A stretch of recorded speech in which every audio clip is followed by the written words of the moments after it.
So magnetic potential energy we have seen. The equation for it is minus mb cos theta. Now the next topic is what is the construction and working of the moving coil galvanometer. In moving coil galvanometer, the construction is like it has a coil. First of all, there are two types of the moving coil galvanometer, suspended and pivoted. What is the construction of suspended type? So the fixed wire is fixed to one end, a mirror is placed here, then there is a coil, rectangular coil having n number of turns. What is the name of the coil? PQRS. This coil is placed in two strong pole pieces of the horseshoe magnet. Then it is connected to helical spring and the current is passing through this all arrangement. What will happen in case of the current which is passing through the conductor? If the current is passing through the coil and it has n number of turns which produces the magnetic field, additionally external magnetic field is also present there. Due to these double magnetic fields, the coil tends to rotate, which produces the torque. That torque can be given by the equation torque is equal to NIEB. The torque experienced by the coil which rotates into the magnetic field is given by equation 1. When the coil starts rotated, the spring at the end also get twisted. Again, due to the restoring force, it try to align the original position of the coil. So this coil get twisted and try to get again original position. So there is also one type of the torque, and that torque is called restoring torque, stored into this spring. The value of this torque is given by torque is directly proportional to phi. Phi is the angle of deflection of the coil. If we remove the proportionality sign, then we have the K phi equation 2. K is constant of proportionality. It is called as a torsional constant or twist constant. Comparing both equations, we can write K phi is equal to NIAB. So phi is equal to NAB upon K into I. So the terms present in the bracket all are constant. So we can write phi is directly proportional to I. Depending on the magnitude of the current flowing through the coil will get deflection.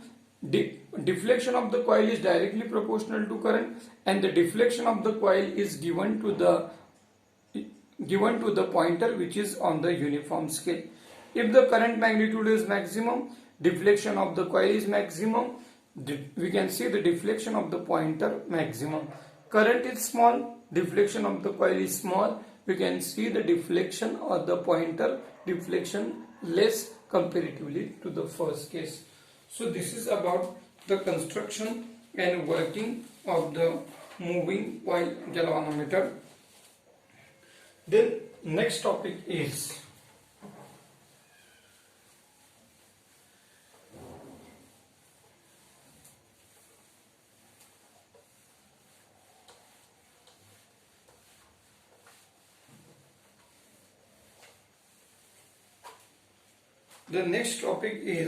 magnetic and electric dipole moment. What is the electric dipole? Two charges separated by a finite distance, two opposite charges separated by a finite distance forms a dipole. What is the distance between these two charges? The distance is 2L. What is the electric dipole moment? Electric dipole moment is a cross product of magnitude of one of the charge and distance between the two charges. What happens if the charges are, this dipole is placed in uniform magnetic electric field? If the dipole is placed in uniform electric field, then it experiences a torque, and that magnitude of the torque which is experienced by the coil or experienced by the dipole is given by torque is equals to P cross E, where P is electric dipole moment and E is the electric field intensity. Similarly, what is the magnetic dipole? If you look at the magnet, then it has two poles. One is the north pole and second one is the south pole. Distance between the two poles of the magnet is called magnetic length. It is denoted by 2L. The pole strength, that is the strength of the magnetic field at pole, is called pole strength. At north pole, the pole strength is plus M. South pole, it is minus M. Then what is magnetic dipole moment? In the same manner, magnetic dipole moment is a dot product of pole strength and magnetic length. So there is a scalar product between pole strength and the magnetic length is called magnetic dipole moment. Now in this case, magnet produces the magnetic field. In the same manner, magnetic field can be produced by a current carrying coil. Suppose we have a current carrying coil. In current carrying coil also we produces the magnetic field. The magnitude of magnetic dipole moment in this case of the coil is given by NIA. The magnitude of magnetic field in this case is given by NIA. So this is about the magnetic dipole moment.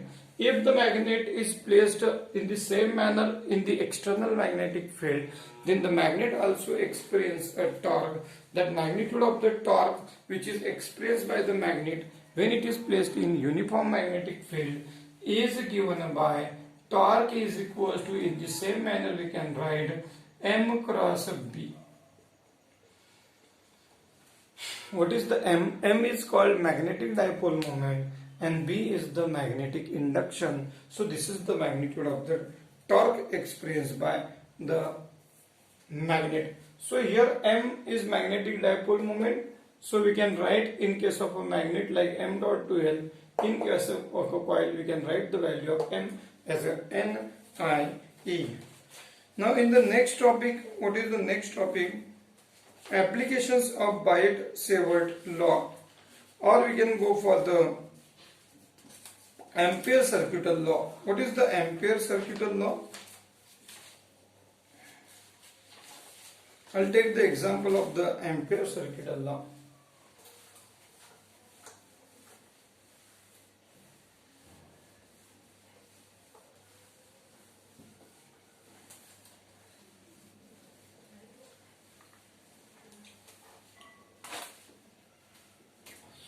What is the Ampere's law? Line integral of BDL is equals to mu naught I. This equation is called Ampere-Circuital law, where B is the magnetic induction and D is the length, mu naught is the permeability of the space, and I is called current. What are the applications of this Ampere-Circuital law? We can determine the value of magnetic induction along the axis of the solenoid.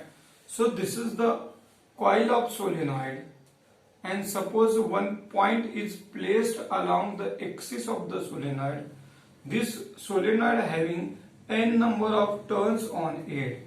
The current is passing from the one end.